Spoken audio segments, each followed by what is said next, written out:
Setelah Abraham mati tadi, sebelum dia berangkat, dia sempat menunjuk anaknya yang bernama Maksum, Yaksum, maaf, Yaksum. Yaksum ini anaknya Abraham. Eh, Sebentar, anak pertama namanya Masruk dulu. Waktu Abraham mati, memang dia sebelum pergi dia tinggalkan Masruk, anaknya untuk berjaga-jaga menjadi raja. Waktu dia mati, otomatis Masruk jadi raja. Berjalan kekuasaannya seperti biasa dalam agama Nasrani.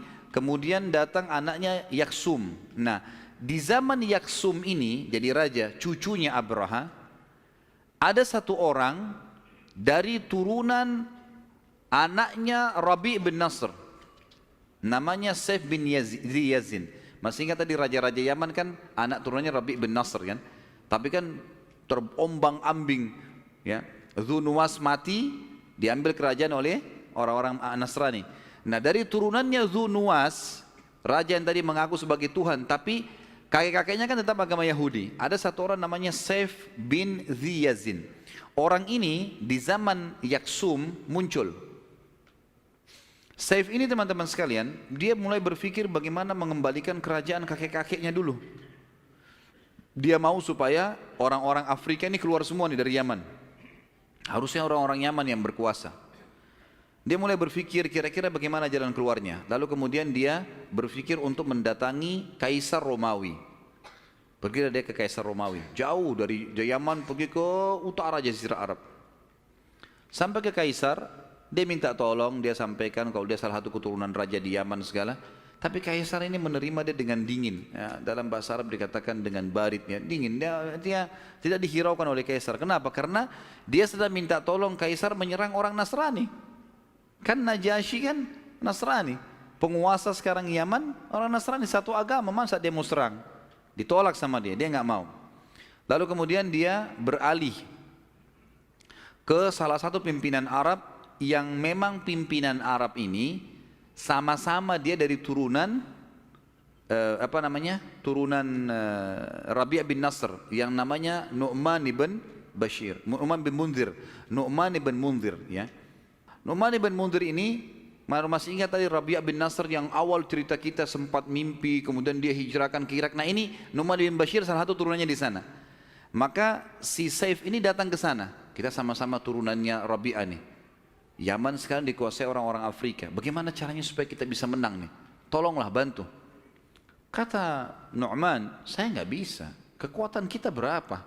Mau lawan pasukan dari Afrika nggak mungkin. Tapi ada cara. Dia bilang wilayah saya ini, kebetulan wilayah Irak ya. Ini tunduk di bawah tangannya Kisra, Raja Persia. Waktu itu penyembah api dan mereka yakin juga Kisra itu Tuhan. Akhirnya pada saat itu kata Nu'man ibn Munzir, saya punya setiap tahun saya selalu memberi upeti ke Kisra. Di bawah kekuasaan Kisra dulu itu kerajaan terkuat di dunia. Kalau kau mau sabarlah di sini, hai Saif bin Yazin, tunggu di sini. Tahun nanti ini beberapa bulan lagi akan ada pengiriman utusan ke sana dan perjalanan dari wilayah ini ke wilayah Madain ibu kotanya Persia itu sebulan.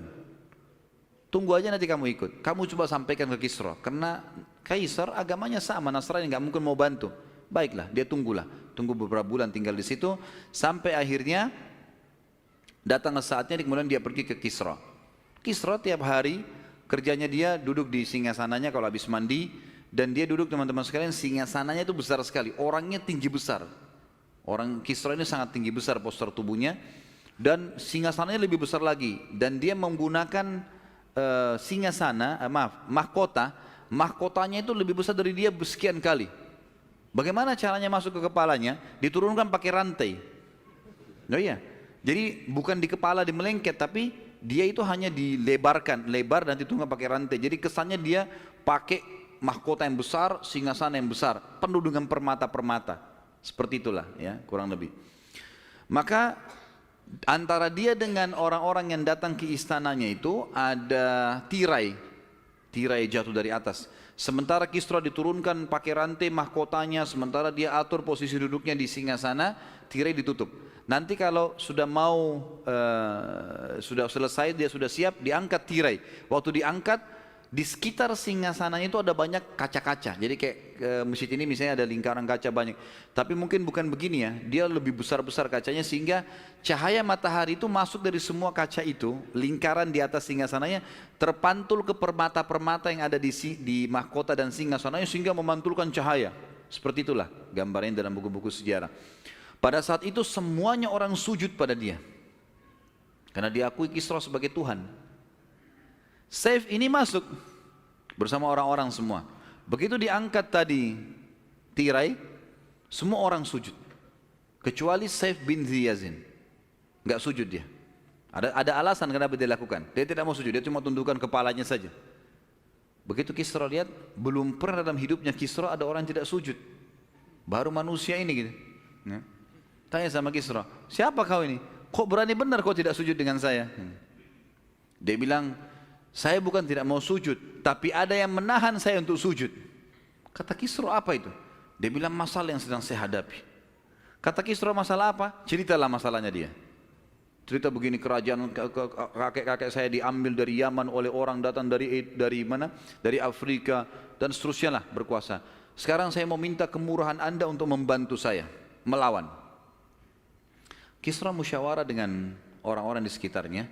Para penasihatnya bilang, untuk apa kita bantu? Siapa orang ini? Enggak jelas statusnya, dia cuma mengaku keturunan raja. Dan kalau kita pun rebut Yaman, Yaman ada apa? Yaman gunung-gunung batu.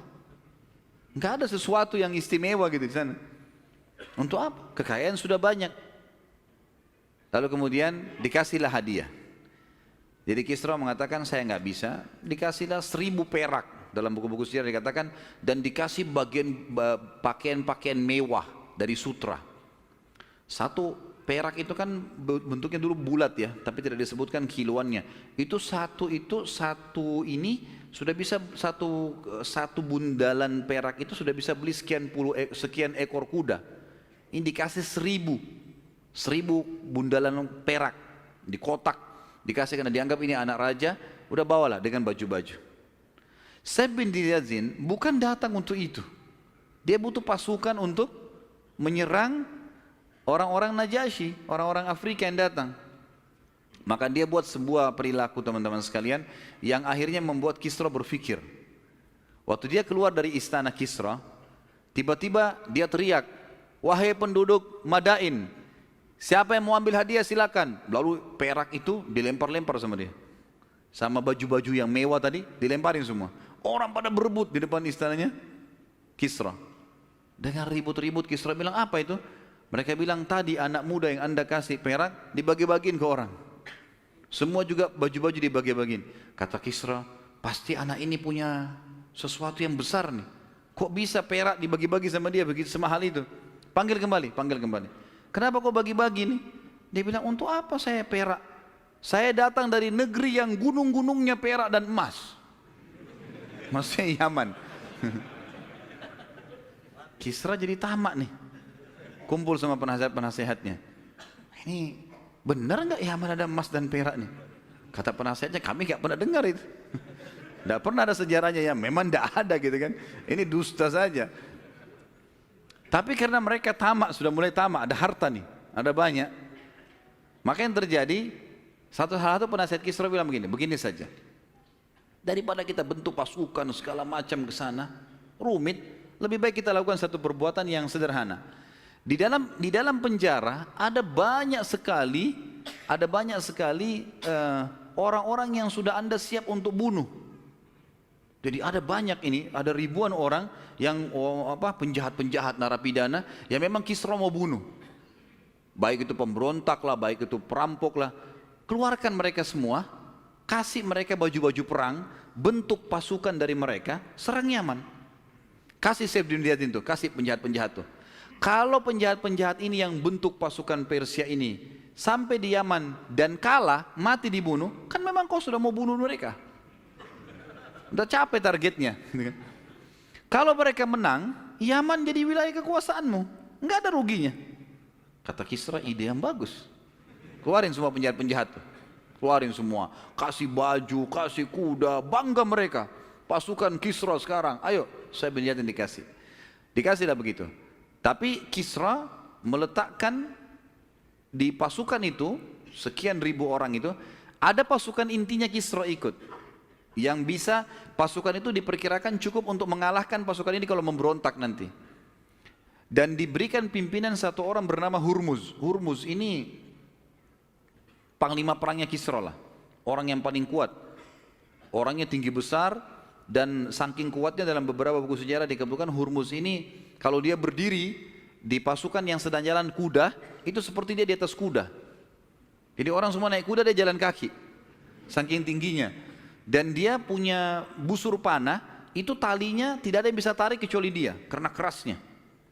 Jadi orangnya sangat besar, tinggi besar. Ini jadi pimpinan. Pergilah ke sana, pergilah ke Yaman.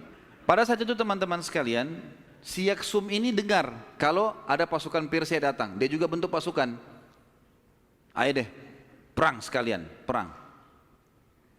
Yaksum ini juga orangnya tinggi besar.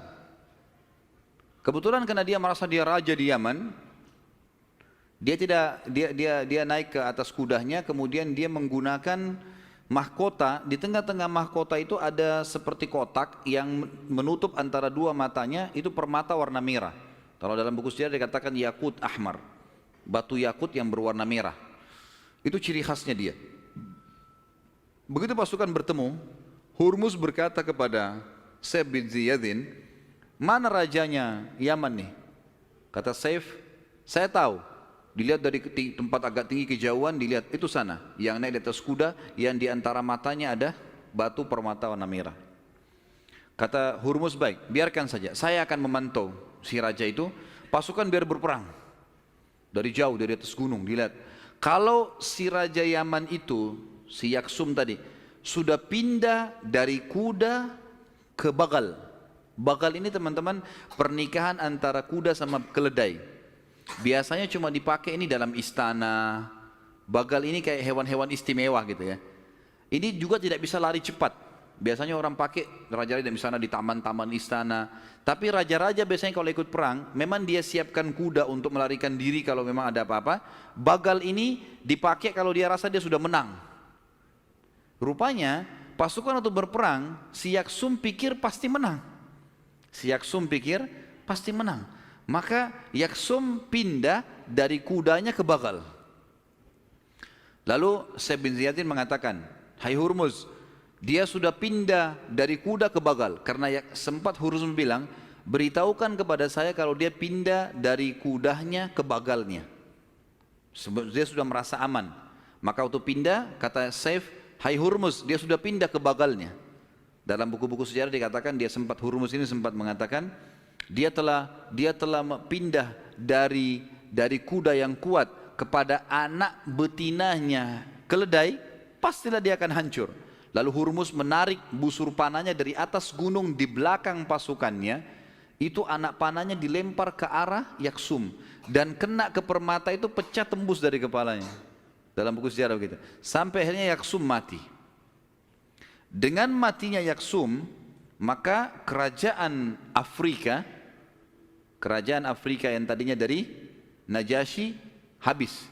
Abraha semua keturunannya habis, gitu kan? Keluar semua. Ke pasukan itu pada lari kembali ke Afrika. Maka Yaman menjadi di bawah kekuasaan Persia. Jadi ini tadi bagaimana Yaman menjadi Yahudi, bagaimana pindah ke Nasrani, bagaimana sekarang pindah ke kekuatan Persia. Sampai dan akhirnya pada saat berkuasa di Persia, Saif bin Ziyadin yang tadi minta tolong supaya kirim pasukan merebut ke kerajaan orang tuanya, itu nggak dikasih kerajaan oleh Persia. Jadi dia hanya jadi masyarakat biasa juga, jauh-jauh tadi ke sana, ternyata bantuannya bukannya tambah untung malah tambah dikuasain. Tadinya ini beragama Nasrani, masih mending beriman sama Allah. Ini yang datang sekarang beriman menganggap Kisra adalah Tuhan. Jadi tambah ngaco jadi. Sampai sekarang ada pepatah bahasa Arab, kalau kau cari dukungan, jangan cari dukungannya Saif bin Ziyadin. Paham ya? Jadi Saif bin Ziyadin ini minta tolong dari Kisra, ternyata bukannya diberikan dia kerajaan, malah dia kembali kepada masyarakat biasa dan mengacaukan negaranya lebih kacau dari sebelumnya. Maka dikatakan jangan kau cari dukungan seperti dukungannya Saif bin Diyadin. Keluarlah pepatah bahasa Arab seperti itu.